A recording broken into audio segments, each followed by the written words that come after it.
How to use Face ID instead of password on App Store. So first of all, what you need to do, you need to go ahead to your general settings. In the general settings, what I'm gonna do, I'm gonna scroll a little bit down until you find the Face ID and passcode.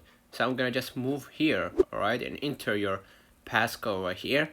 And as you can see, you will see multiple options, and you're gonna see your reset Face ID. Okay, scroll a little bit down until you find the turn off passcode or change passcode.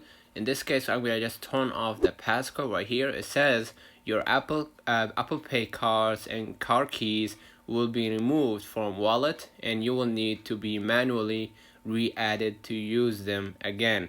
You will not be able to use this passcode to reset your Apple ID password if you forgot it. So if you understand those terms, just go ahead and turn it off, and afterwards you're gonna be able to use your Face ID without passcode. Let me know in the comments if this video helped you.